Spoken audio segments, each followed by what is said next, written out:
Assalamualaikum warahmatullahi wabarakatuh. Para sahabat Nabhan Abdullah Channel, pagi ini kita berada di Masjid Al-Muhajirin, Komplek Bank of Tokyo, Jatimamur, Pondok Gede, Bekasi. Dalam rangka mengikuti kajian Ahad Subuh yang diisi oleh Bapak Haji Sueb ID, SEMSI, yang bertemakan tentang gibah yang merupakan penyakit hati. Para sahabat sekalian, silakan menyaksikan. Wassalamualaikum warahmatullahi wabarakatuh. Assalamualaikum warahmatullahi wabarakatuh. Alhamdulillah, nahmaduhu nasta'inu nastaghfiruh wa na'udzu billahi min syarri anfusina wa min sayyiati a'malina. May yahdihillahu fala mudilla lahu wa may yudlil fala hadiya lahu. Asyhadu an la ilaha illallah wa asyhadu anna Muhammadan abduhu wa rasuluhu la nabiyya ba'dah. Allahumma shalli wa sallim ala Muhammadin wa ala alihi wa sahbihi wa barik wa sallim. Amin. Jemaah salat subuh yang dirahmati Allah Subhanahu wa taala. Mari kita bersyukur pada Allah Subhanahu wa taala yang telah berikan kepada kita berbagai kenikmatan, di antaranya nikmat iman, nikmat Islam, kemudian nikmat yang sering kita lupakan adalah nikmat sehat dan nikmat kesempatan sehingga kita bisa melaksanakan salat subuh secara berjamaah di Masjid Al-Muhajirin ini. Kemudian salawat dan salam semoga tetap tercurah terlimpahkan pada junjungan kita Nabi besar Muhammad sallallahu alaihi wasallam serta seluruh keluarga, sahabat dan umatnya yang tetap istiqomah sampai akhir zaman nanti. Amin ya Allah. Jemaah salat subuh yang dimuliakan Rasulullah taala, sebelum kita mulai kajian kita, baiknya kita berdoa untuk kedua orang tua kita yang telah mendahului kita, untuk kerabat, sahabat, dan tetangga kita yang juga mendahului kita. Semoga Allah ampuni semua dosa dan kesalahannya dan menempatkan mereka di sisi tempat yang terbaik di sisi Allah Subhanahu wa taala. Kemudian juga untuk kedua orang tua kita yang masih hidup, untuk saudara kita, tetangga kita, sahabat kita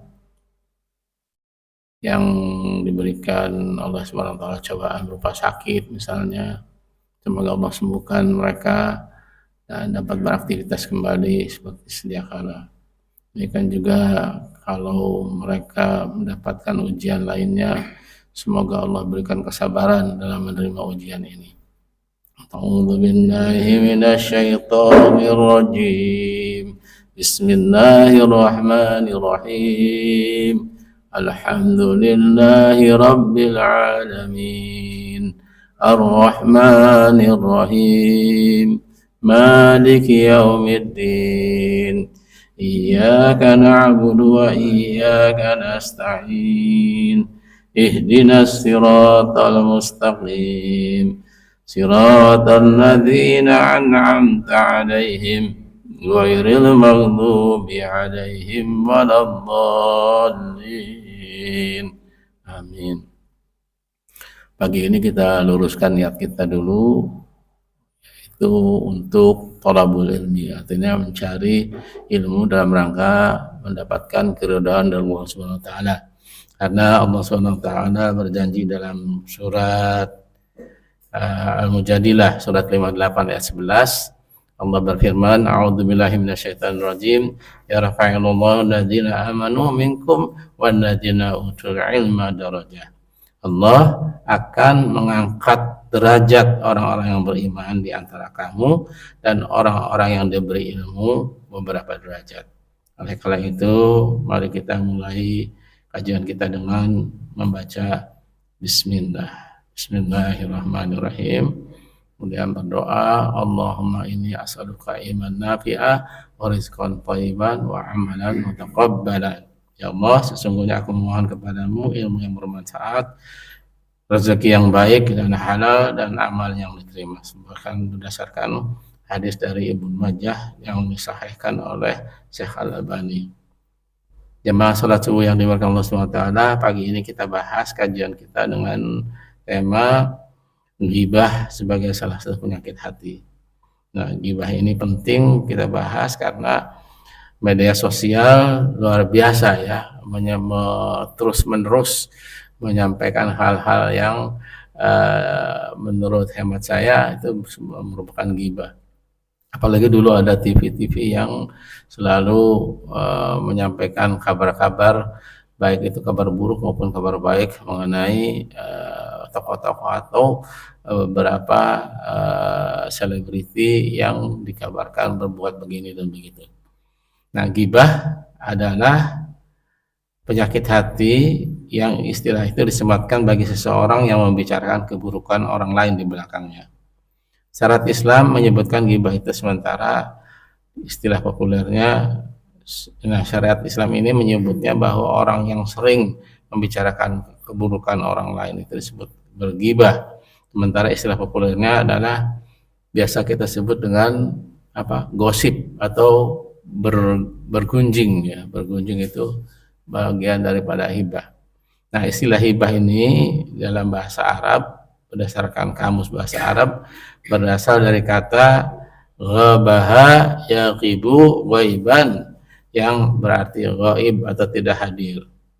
Maka berdasarkan asal-usul kata itu tadi dapat dipahami bahwa ghibah adalah bentuk ketidakhadiran seseorang dalam sebuah pembicaraan. Jadi manakala ada seseorang yang kita bicarakan atau kita sampaikan sementara orang yang tidak ada, itu bisa disebut sebagai ghibah. Misalnya saya berbicara dengan si A sementara membicarakan si B, B-nya nggak ada di situ. Nah, itu adalah bentuk ketidakhadiran yang bersangkutan di dalam pembicaraan itu. Nah, itulah disebut ghibah. Dalam syariat Islam, ghibah itu bukan perilaku yang terpuji dan sangat dilarang karena berisiko bahwa dengan ghibah itu bisa menimbulkan fitnah, dan fitnah itu lebih kejam dari pembunuhan sebagaimana Al-Quran menyebutkan dalam surah Al-Baqarah ayat 191, wal fitnatu asyaddu minal qatl, dan fitnah itu lebih keji dari pembunuhan. Nah, perbuatan ini selain menyebabkan putusnya tali persaudaraan, juga membuat seseorang yang melakukannya dipenuhi dengan dosa karena mengungkap aib yang tidak semestinya dibicarakan. Dalam hal ini Abu Hurairah radhiyallahu an menyampaikan bahwa Rasulullah SAW pernah ditanya, tahukah kamu apakah ghibah itu? Maka para sahabat jawab, pasti Allah dan Rasulnya yang lebih tahu. Kemudian Rasulullah SAW bersabda, ghibah adalah kamu membicarakan saudaramu mengenai sesuatu yang tidak ia sukai. Lalu seseorang itu bertanya, ya Rasulullah, bagaimanakah menurut engkau apabila orang yang saya bicarakan itu memang sesuai dengan yang saya ucapkan? Maka beliau Rasulullah SAW berkata, apabila benar apa yang kamu bicara itu ada padanya, maka berarti kamu telah menggunjingnya atau menggibahnya. Dan apabila yang kamu bicarakan itu tidak ada padanya atau tidak terdapat di dalamnya, maka berarti kamu telah membuat-buat kebohongan terhadapnya. Jemaah salat subuh yang dimaksud Allah Subhanahu wa taala, larangan melakukan ghibah ini tentunya telah disampaikan oleh Allah Subhanahu wa taala melalui firman-Nya. Kita lihat sekarang di dalam surat Al-Hujurat, surat ke-49, ayatnya ayat ke-12. Silakan yang punya aplikasi di HP-nya untuk dibuka surat ke-49 ayatnya ayat ke-12, surat Al-Hujurat. Ayat ini secara tegas menyampaikan bahwa wala tajassasu, jangan kalian menggunjing ya. Karena apa? Dimisalkan oleh Allah Subhanahu wa taala orang yang tajassus, yaitu orang yang selalu menggunjing itu ibarat makan bangkai ya, daging saudaranya yang telah mati. Kita merasa jijik enggak gitu?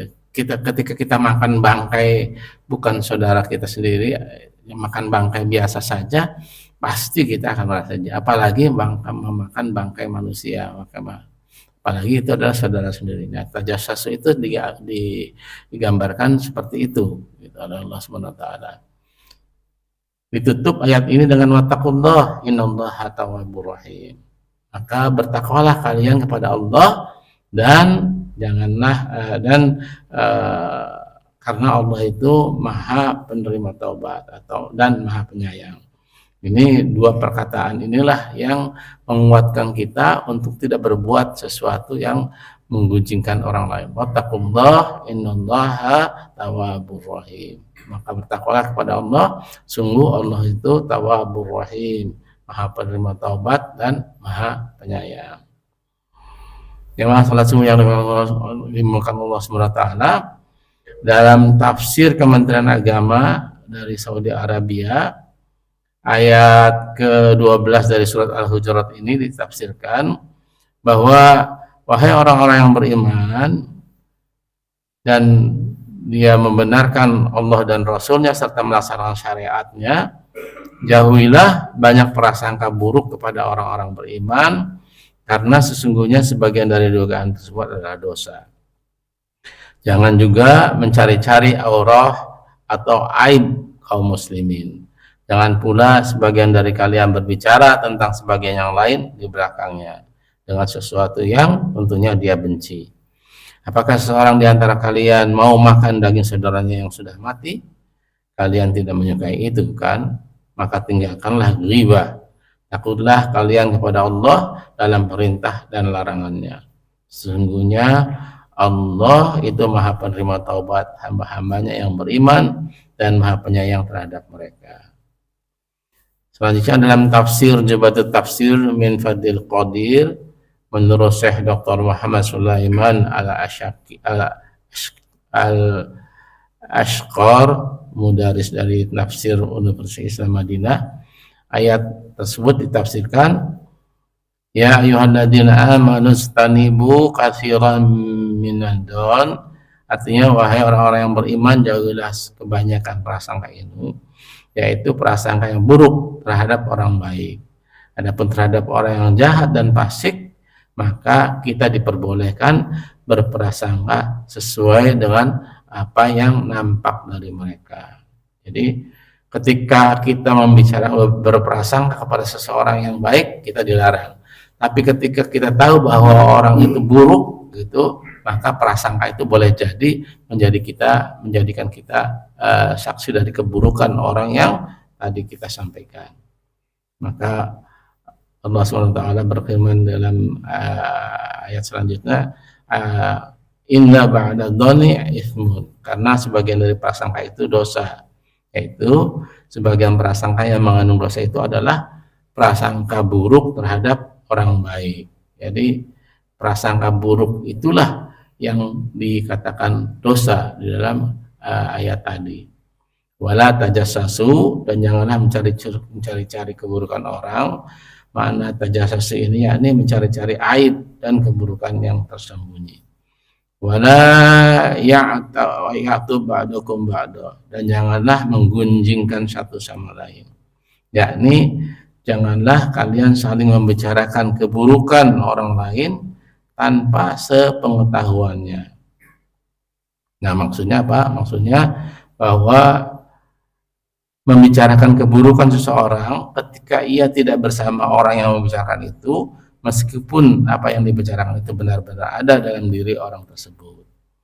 Adapun jika apa yang dibicarakan itu tidak benar, maka itu sudah termasuk tuduhan terhadap orang tersebut. Selanjutnya ayat ini berbunyi, atuhibbu ahadakum ayyakuna lahma akhihi maita. Adakah seseorang di antara kamu yang suka memakan daging saudara yang sudah mati? Allah mengumpamakan gibah itu atau menggunjing itu seperti apa? Seperti orang yang memakan bangkai orang yang sudah mati.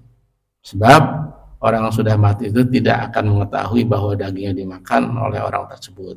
Begitu pula orang yang digunjing, dia tidak mengetahui gunjingan tersebut, sehingga dia tidak mampu membela dirinya seperti mayat yang dimakan dagingnya. Adapun orang yang hadir dalam pembicaraan bisa jadi ia mampu membela diri dari ucapan buruk yang ditujukan kepadanya. Jadi kalau orang itu pasti ada di situ dalam kita membicarakan orang itu, pasti orang itu akan membela ketika dia disampaikan keburukan atau aibnya. Nah, inilah yang tidak dibolehkan oleh Islam, yaitu membicarakan di belakang, membicarakan orang lain tanpa ada orang itu tersebut. Ayat ini adalah sebagai penjauh dari seorang agar tidak melakukannya, sebab memakan daging manusia merupakan hal yang dijauhi oleh tabiat manusia yang sehat, samping adalah haram secara syariat. Fakarih tumu, maka tentulah kamu merasa jijik kepadanya. Yaitu sebagaimana kalian tidak menyukai hal ini, maka janganlah kalian mengunjungnya. Sesuatu yang tidak disukai oleh saudara atau orang lain biasanya menyangkut aib berupa kekurangan atau hal-hal negatif yang ada pada dirinya. Maka tak seorang pun senang aibnya diketahui oleh orang lain. Dan tentunya membeberkan aib seseorang sama halnya dengan apa? Dengan mempermalukan, ya. Membeberkan aib orang lain itu artinya dia menyampaikan bahwa keburukannya itu pasti kalau didengar oleh orang yang sedang dibicarakan itu pasti adalah mempermalukannya. Ya, semua perbuatan yang membentuk kesan buruk tentang seseorang dan biarkan orang lain berkesan buruk kepadanya termasuk dalam kategori hibah. Nah, dalam hal ini Aisyah radhiyallahu anha pernah menceritakan salah seorang istri Nabi lainnya di sisi Nabi Shallallahu Alaihi Wasallam dan menyebut-nyebut kekurangannya. Kontan beliau Rasulullah SAW bersabda, sungguh engkau telah menggibahnya. Ini hadis riwayat Imam Ahmad. Gibah itu tadi tidak hanya merusak hubungan sosial, tetapi juga merusak hati dan jiwa pelakunya. Gibah itu dapat menimbulkan fitnah, dapat menimbulkan kebencian, dan dapat pula menimbulkan permusuhan di antara sesama muslim. Dalam hal ini Rasulullah SAW bersabda yang artinya barang siapa yang menutupi aib seseorang muslim, maka Allah akan menutupi aibnya di dunia dan di akhirat. Nah, betapa besarnya dalam hal aib ini, ketika seseorang bisa menutupi aibnya, Rasulullah SAW berjanji bahwa Allah akan menutupi aib dari orang tersebut di dunia dan di akhirat nanti. Itu pentingnya kita mawas diri, pentingnya kita melakukan introspeksi apakah apa yang kita bicarakan ini merupakan ghibah atau merupakan hal yang membuat aib orang lain terungkap. Karena Rasulullah SAW menyampaikan barang siapa yang menutupi aib seorang muslim, maka Allah akan menutupi aibnya di dunia dan akhirat. Dalam sebuah kitab yang berjudul Al-Azkar yang dikarang oleh Imam Nawawi, beliau menyampaikan ada 6 kondisi diperbolehkan membicarakan aib orang lain. Yang pertama, adanya kezaliman.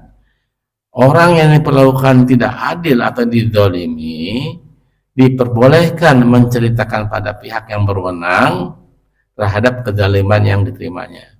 Dalam hal ini dia mengadukan kezaliman yang diterimanya kepada pihak yang berwenang. Siapa pihak berwenang dari misalnya di Indonesia adalah misalnya kepolisian atau penguasa setempat, RT, RW, itu adalah penguasa-penguasa yang bisa kita adukan. Misalnya kita merasa didolimi oleh tetangga kita, misalnya soal keberisikan yang ada di tetangga kita, yang dilakukan oleh tetangga kita, maka kita bisa mengadukan.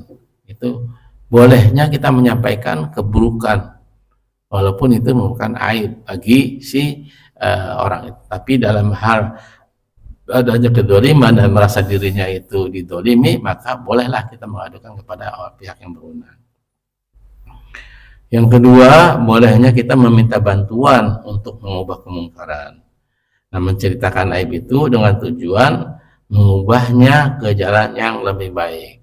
Jadi ketika kita menyampaikan pengaduan itu tadi, berharap bahwa aduan kita menyampaikan aib itu tadi dapat menjadikan orang yang diceritakan tadi itu menjadi lebih baik lagi. Yang ketiga, adanya permintaan fatwa. Tujuannya agar orang yang diberi wewenang untuk menghasilkan fatwa dengan cara ijtihad mengerti permasalahannya dan memberikan fatwa yang tepat sesuai dengan pertanyaan orang yang meminta fatwa. Jadi adanya sesuatu yang mengganjal bagi orang tersebut, kemudian dia meminta kepada penguasa. Dalam hal ini misalnya apa yang di kita yang memberikan fatwa itu MUI misalnya gitu. Kita menyampaikan ya ada permasalahan misalnya praktek pinjaman online misalnya. Nah, itu kita meminta fatwa supaya apa? Supaya pelaku atau perbuatan yang seperti itu mendapatkan perhatian dari orang yang punya kewenangan untuk memberikan fatwa itu tadi.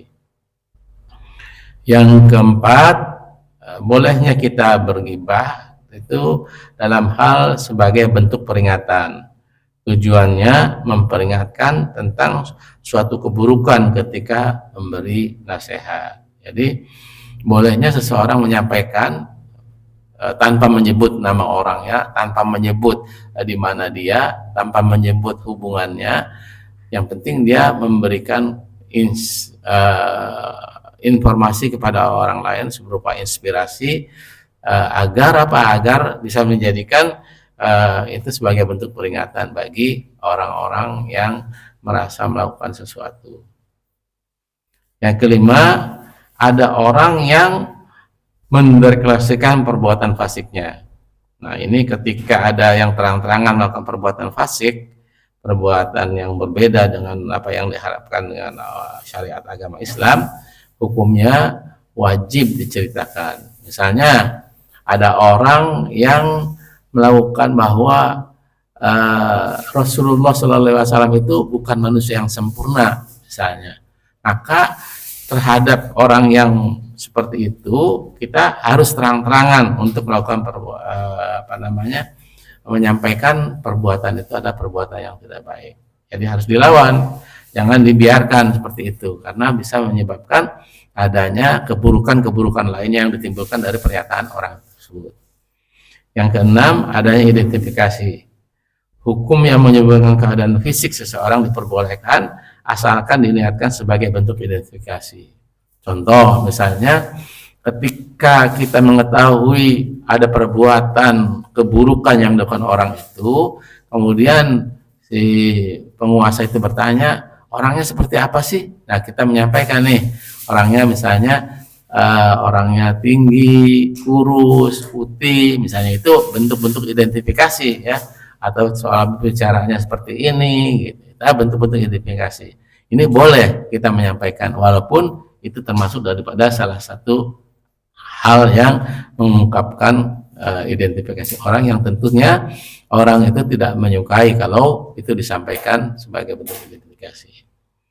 Nah, kalaupun begitu, tentunya kita wajib untuk menghindari ghibah dengan cara antara lain. Nah, ini adalah kiat-kiat bagaimana kita menghindari ghibah sebagai sesuatu perbuatan yang merupakan penyakit hati kita.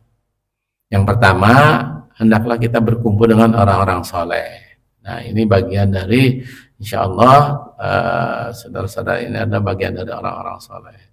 Berkumpullah kita dengan orang-orang soleh supaya bisa saling mengingatkan tawasobil haq wa tawasobil sabr, mengingatkan dengan kebenaran dan mengingatkan dengan yang kebenaran dan dengan kesabaran. Berkumpulnya dengan orang-orang soleh itu diibaratkan sebagai kita berkumpul dengan tukang minyak wangi lah, katakanlah ya. Kalaupun kita tidak membeli minyak wangi tersebut, paling tidak kita dapat contoh, misalnya ini wanginya seperti ini nih. Nah, gitu.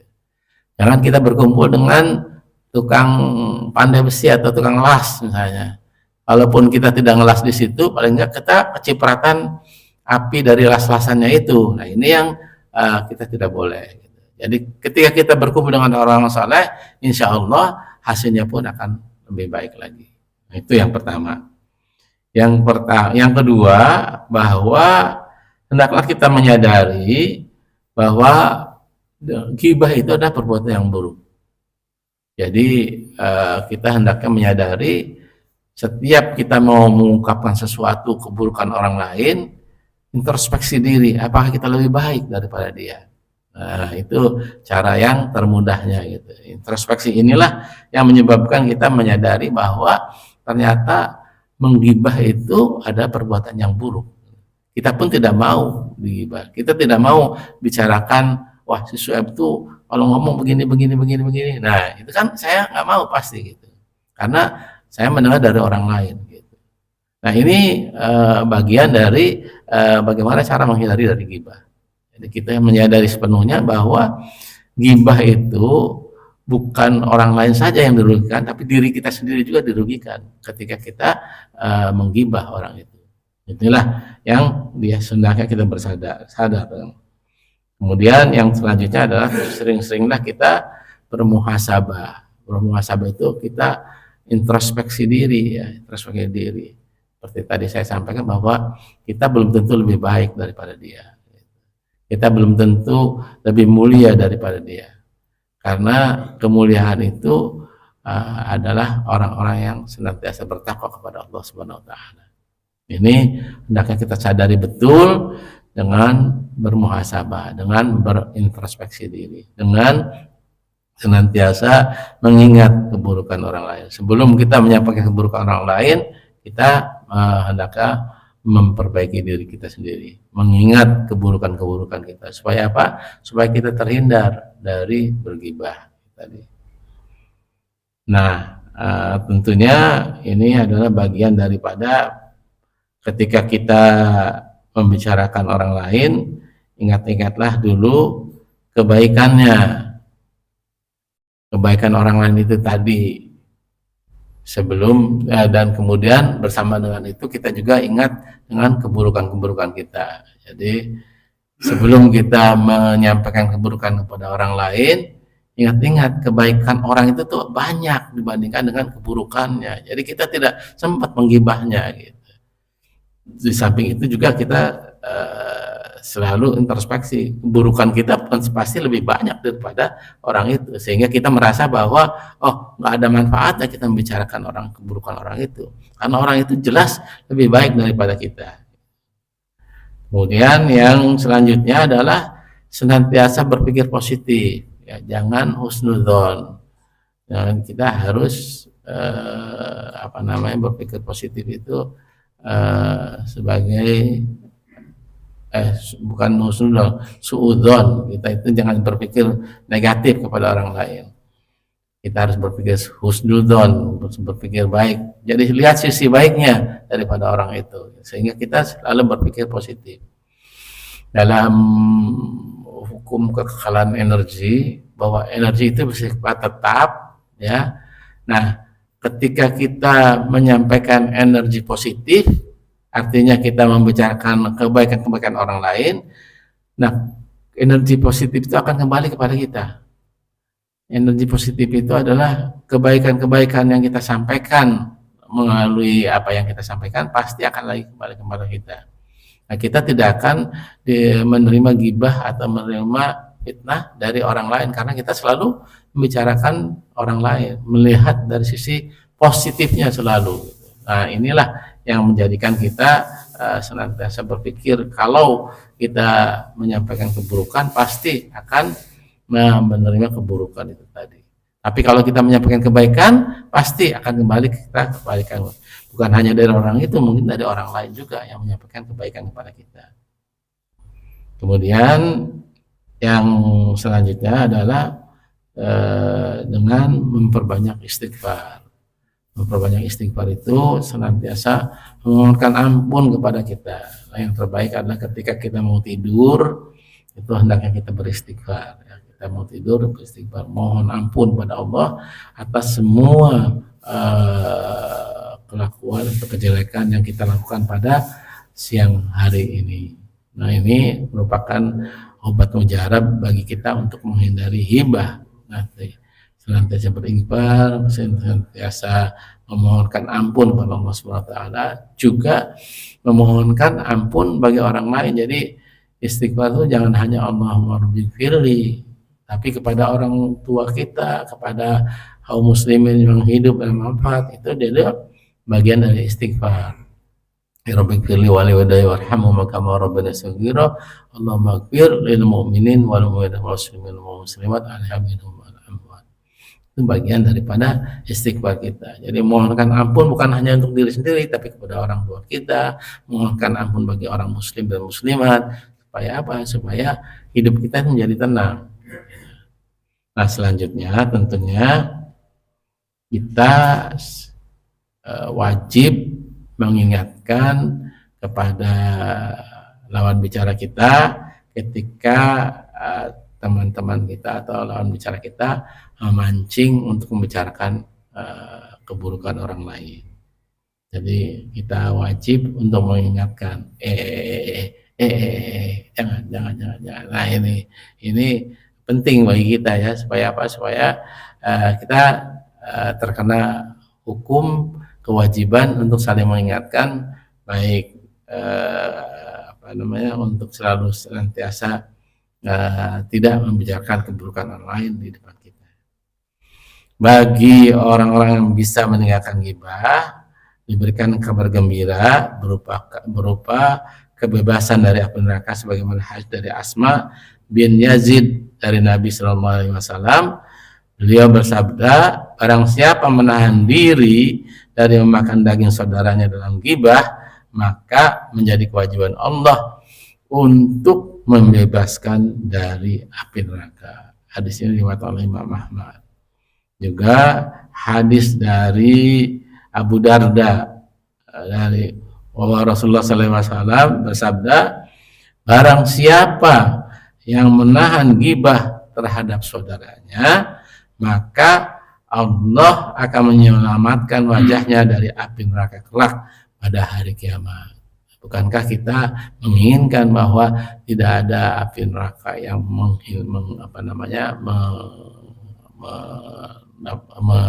menyentuh ke tubuh kita? Maka janganlah kita melakukan ghibah, supaya apa? Supaya kita nanti diselamatkan oleh Allah SWT dari jilatan api neraka.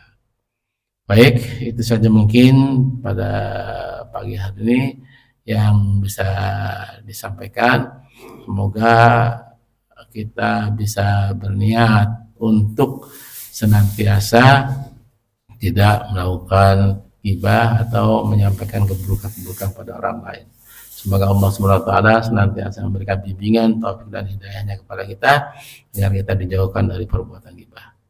Ini saja, kita tutup dengan doa kepada majelis. Subhanaka Allahumma wa bihamdika asyhadu an la ilaha illa anta astaghfiruka wa atubu ilaik.